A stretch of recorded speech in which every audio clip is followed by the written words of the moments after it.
বর্তমান ডিজিটাল যুগে কোনো ঘটনাই আর আড়ালে থাকে না। সামাজিক যোগাযোগ মাধ্যমের কল্যাণে যে কোনো অস্বাভাবিক বা চমকপ্রদ ঘটনা মুহূর্তেই ছড়িয়ে পড়ে বিশ্বজুড়ে। সাম্প্রতিক সময়ে ইরানের যুদ্ধ পরিস্থিতিতে আকাশে মিসাইলের দৃশ্য ভাইরাল হবার পর এবার দেশের আকাশেও দেখা গেছে এক রহস্যময় আগুনের গোলা, যা নিয়ে শুরু হয়েছে ব্যাপক আলোচনা ও কৌতূহল। ঘটনাটি ঘটেছে নারায়ণগঞ্জে। সোমবার বিকেল ৩টা ৩৫ মিনিটে নারায়ণগঞ্জ সিটি কর্পোরেশনের নগর ভবন এলাকার আকাশে হঠাৎ একটি আগুনের গোলার মতো বস্তু দেখা যায়। প্রত্যক্ষদর্শীরা জানান, বস্তুটি দ্রুত গতিতে আকাশ থেকে নিচের দিকে নেমে আসছিল এবং দেখতে অনেকটা উল্কাপিণ্ডের মতো মনে হয়েছে। মুহূর্তেই বিষয়টি স্থানীয়দের মধ্যে আতঙ্ক ও বিস্ময়ের সৃষ্টি করে। ঘটনাটি মোবাইল ফোনে ধারণ করেন এক স্থানীয় ব্যক্তি। পরে ২৬ সেকেন্ডের সেই ভিডিওটি সামাজিক যোগাযোগ মাধ্যমে ছড়িয়ে পড়লে তা দ্রুত ভাইরাল হয়ে যায়।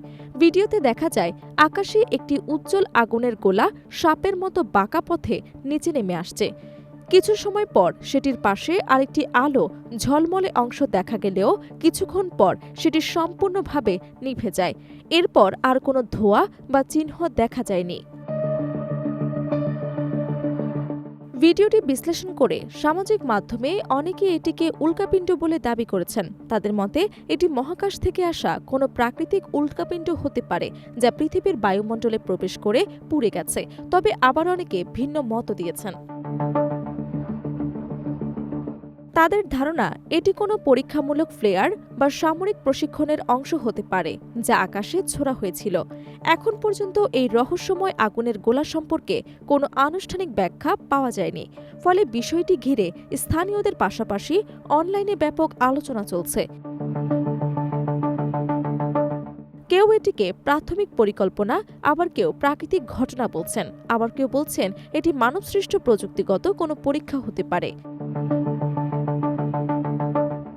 বিশেষজ্ঞদের মতে এমন ঘটনা সাধারণত উল্কাপিণ্ড বা স্পেস ডেব্রিসের কারণে ঘটে থাকে। তবে সঠিক কারণ জানতে আনুষ্ঠানিক তদন্ত প্রয়োজন। নারায়ণগঞ্জের এই আকাশ রহস্য এক সামাজিক যোগাযোগ মাধ্যমে আলোচনার কেন্দ্রবিন্দুতে পরিণত করেছে।